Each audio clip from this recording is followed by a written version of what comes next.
Bonjour les Capricornes, on se retrouve pour votre mois de février 2026.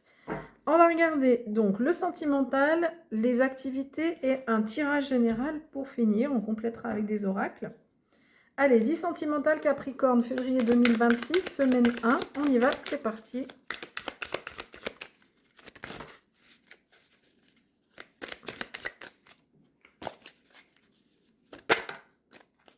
Le 7 d'épée, semaine 1, semaine 2.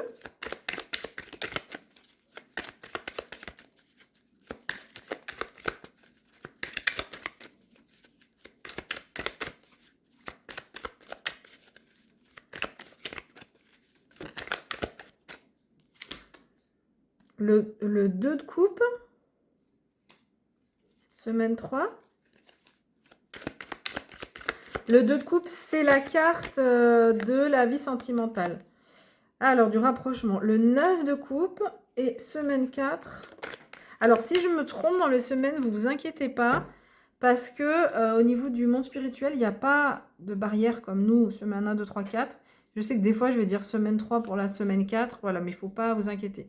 Et on a le 5 d'épée. Ok. Je vais tout de suite tirer 2 cartes avec le grand oracle de l'amour pour les Capricornes février 2026. On a la fidélité. Et on a la durée. Ok. Alors, quand on a la carte de la durée, on a quelque chose qui peut prendre du temps. On va aller regarder plus en détail. Alors, semaine 1, vous avez le 7 d'épée. Le 7 d'épée nous parle de... Alors, ça peut être premier degré, une trahison. Hein, quelque chose, en tout cas, quelque chose qui n'est pas clair. Une situation qui n'est pas claire, on n'y voit pas clair. Soit c'est une personne, soit des personnes, soit une situation... ou en tous les cas, on s'était projeté d'une certaine façon et ça ne se déroule pas comme on avait prévu. Alors, avec le 2 de coupe, visiblement, avec les cartes qu'on a derrière, vous allez y voir plus clair. Alors, peut-être que là où vous n'y voyez pas clair, c'est autour de la notion de fidélité. Ça peut être un premier message. Le 2 de coupe, ici, va nous parler d'attraction. Donc, on est attiré par quelqu'un, donc son partenaire, quelqu'un d'autre. Alors, si vous êtes célibataire, c'est une carte qui nous dit que vous êtes prêt ou prête à être en couple, à rencontrer quelqu'un. Vous pouvez être attiré par une personne, alors, sans forcément que ça se concrétise, mais on peut être attiré par une personne.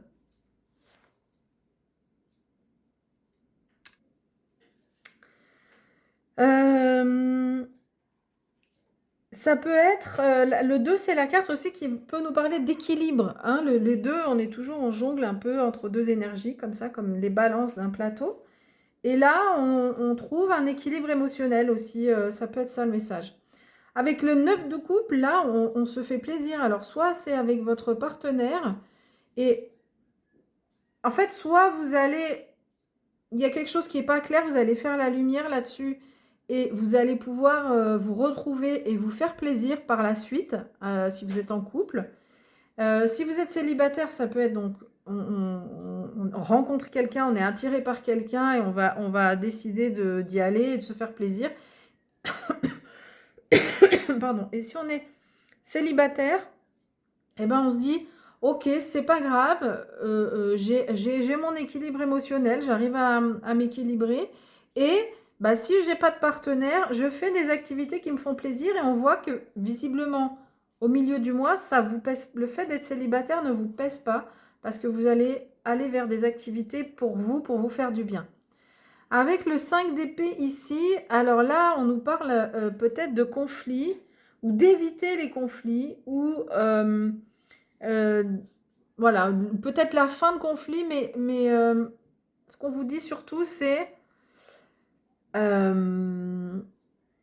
bon, c'est peut-être que cette situation-là qui n'est pas claire, elle peut vous accompagner même jusqu'à la fin du mois, même si on voit qu'il y a des moments où on se sent mieux quand même, mais où, du coup, vous pouvez dire, ben, ok, moi, ce que je veux, c'est un bel équilibre, une belle unité, hein, avec mon partenaire.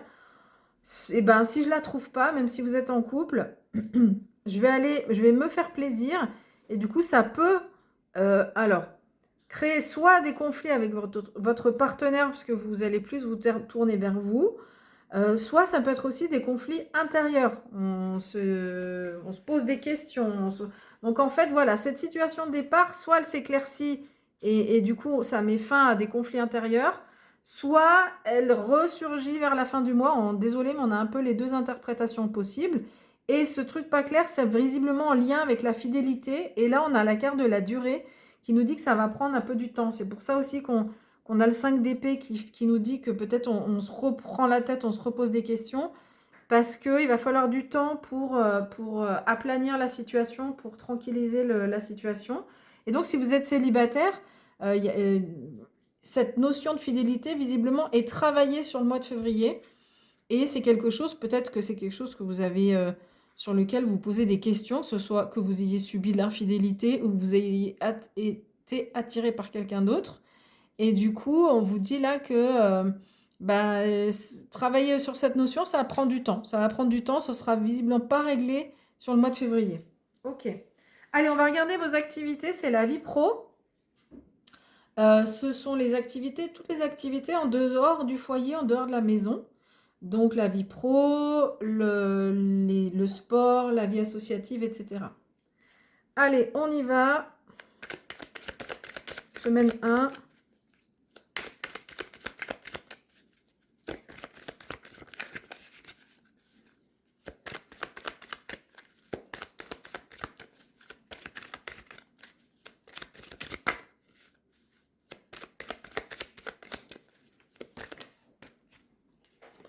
Alors, semaine 1, le 9 de bâton. Semaine 2, le valet de bâton. Semaine 3,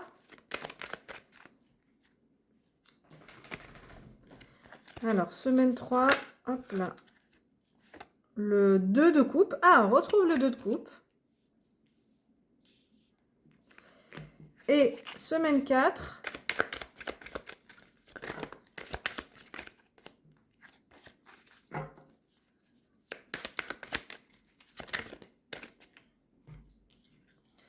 on a la tour. Ok.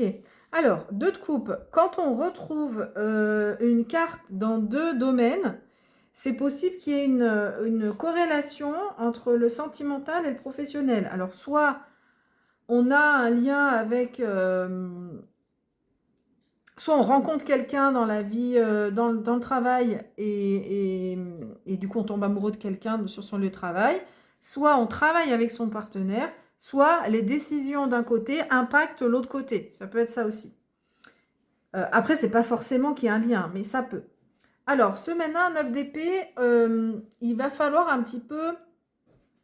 Il y a des choses à surmonter et il faudra faire des choses, quoi. Hein, d'accord? Bon, c'est un peu... il y a des choses à surmonter, faire des choses, c'est pas très précis.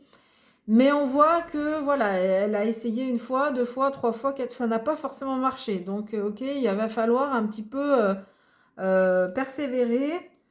Il va falloir, il y a peut-être des choses à surmonter aussi. Alors, on est dans le cadre des bâtons et pas des épées, donc c'est pas des conflits importants. Mais voilà, on vous dit qu'il y aura peut-être des choses à surmonter. Et le valet de bâton, le valet de bâton ici vient vous dire que c'est un peu l'énergie de l'adolescence, le valet de bâton. Donc dans vos activités, vous allez être un peu boosté et vous allez être un peu tout feu tout flamme. Hein. C'est un peu ça le valet de bâton, mais quand même avec l'énergie du début de l'adolescence, on va dire fin de l'enfance, début adolescence, d'accord? Donc, on est très enthousiaste, positive, on a envie d'y aller. Et puis, il y a peut-être un début de quelque chose avec visiblement un partenaire. Alors, soit amoureux, mais ça peut être aussi un partenaire professionnel. Donc, soit une entreprise, soit une personne ou des personnes. Mais là, visiblement, on va dépasser un petit peu tout ça grâce à ce partenariat. Alors, ça peut un peu vous chambouler avec la tour, mais c'est aussi libérateur. La tour, en fait, on s'est enfermé dans cette tour. Alors, bien sûr, elle vous protège. Dans un château fort, une tour, elle protège. Mais du coup, on est aussi un petit peu enfermé. S'il y a un siège, on ne peut plus manger. Donc, cette tour, elle va être un peu, alors soit détruite, bon, c'est symbolique, mais elle va être, il va y avoir des ouvertures par rapport à cette tour dans laquelle on s'est enfermé. Et ces ouvertures vont être libératrices, d'accord? Mais ça peut chambouler. Alors, c'est un événement qui est extérieur. C'est pas vous qui décidez de faire quelque chose. C'est le monde spirituel qui envoie un événement qui vient un petit peu chambouler. On est plutôt sur la fin du mois. Donc, soit cet événement arrive fin du mois et ça va découler sur d'autres choses sur les mois suivants. Soit, comme c'est une arcane majeure, l'arcane majeure, le message est plus fort, donc c'est un message qui va englober tout le mois. Ok? Ok, on va maintenant regarder, faire un tirage général. Alors, attendez, c'est un peu tout tordu, j'ai l'impression. Voilà. On va faire un tirage général maintenant sur votre mois. Donc, on ne sait pas quel domaine. Mais voilà, on va regarder ça. Donc, tirage général pour les Capricornes, février 2026, semaine 1. Qu'est-ce qui se passe dans votre mois? Alors, on n'a pas d'indication sur le domaine, mais alors, on a le 2 d'épée. Semaine 2, hop là. Alors, attendez, je vais les remettre dans le bon ordre. Semaine 2.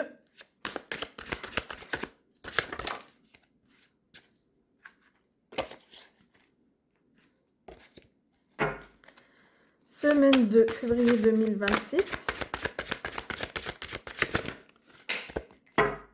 Voilà, toujours pas, ce sont pas... Quand il y en a beaucoup, puis qu'elles ne se retournent pas en plus. Attendez, je les récupère parce qu'elles ont sauté par terre. Allez, on reprend. Semaine 2.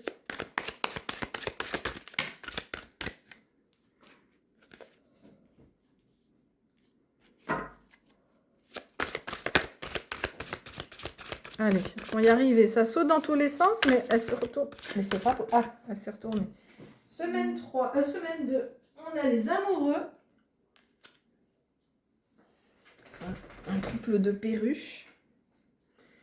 Donc, semaine 2, il y a un choix à faire, visiblement. Semaine 3. On a le 10 de bâton. Ouais. Bah, on avait le 9 tout à l'heure dans les activités. Semaine 4. Hop.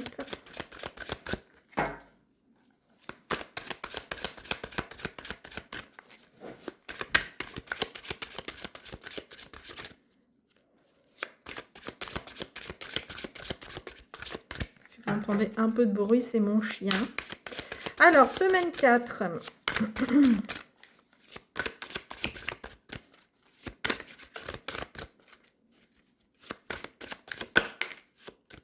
Et on a la reine d'épée. Ok.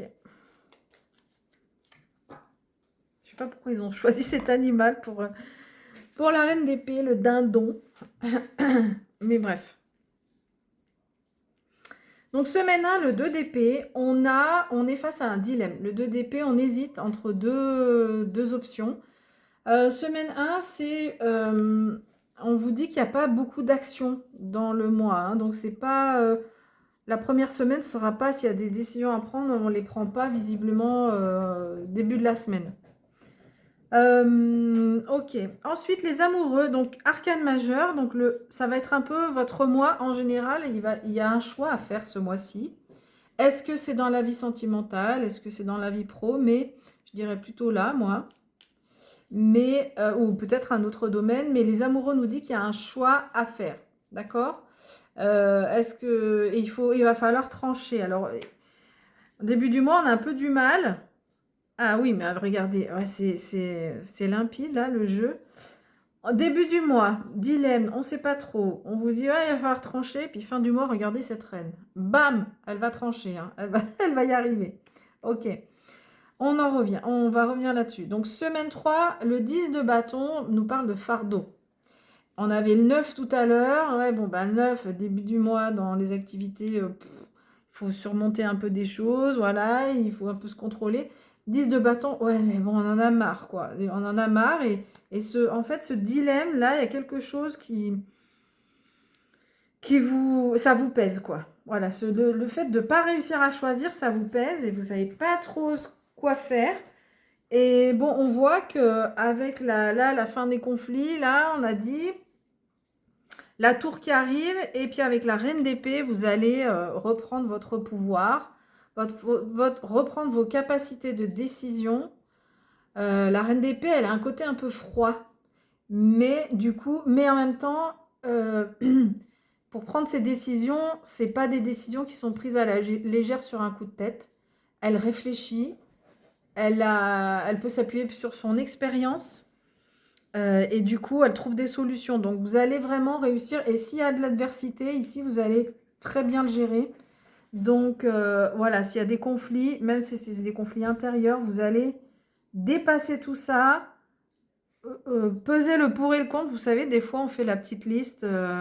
Bon, alors, si je fais telle situation, le plus, le moins, on fait la liste, puis après, on compte le nombre de plus, le nombre de moins. Bon, bah là, c'est peut-être ça que vous allez faire à la fin du mois pour réussir à trancher et trouver la bonne direction. Ok, on va regarder maintenant avec quel animal va vous accompagner. Hop là. J'ai pas eu besoin de beaucoup mélanger. Alors, attendez, je vais la remettre. Elles ont toutes sauté par terre, vos cartes. Je sais pas, ça a envie de parler. Alors, loi.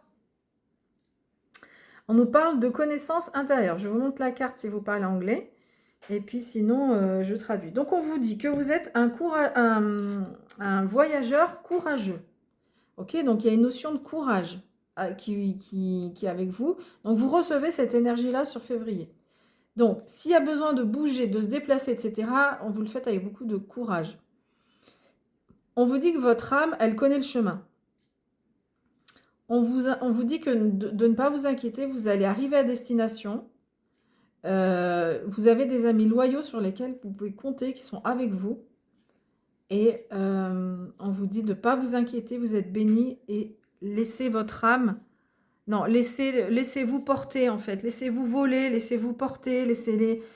Voilà, peut-être que par rapport à cette décision, il y a ces choses à dire, le plus, le moins, etc. Et à un moment donné, il va falloir un peu. Bon, il y aura besoin de prendre cette décision, hein. Et on vous dit que. Comment dirais-je? Les décisions qu'il y a à prendre, c'est pas dans la.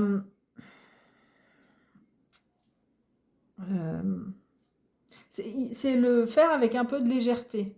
D'accord? Apportez-vous un petit peu de légèreté. C'est un mois visiblement un peu pesant, là, avec ce 10 de bâton. C'est un mois un peu pesant, donc on vous invite à vous apporter un peu plus de légèreté, d'avoir confiance en vous, parce qu'en fait, au fond de vous, vous savez vers quoi vous devez aller. Votre âme, elle connaît le chemin, d'accord? Et vous, vous êtes la reine d'épée aussi dans le mental, hein, donc elle va vous aider. Mais du coup, peut-être si on a trop de mental, après, au bout d'un moment, on se prend la tête aussi. Ok? Donc à un moment donné, il va falloir avoir un petit peu plus de légèreté pour affronter ce mois, enfin affronter, pour aborder ce mois. Et on va vous inviter à vous laisser un petit peu porter par les choses. Ok? Voilà, mais écoutez, j'ai fini avec vos tirages. Je vous remercie pour votre écoute et puis je vous dis à bientôt. Bye bye.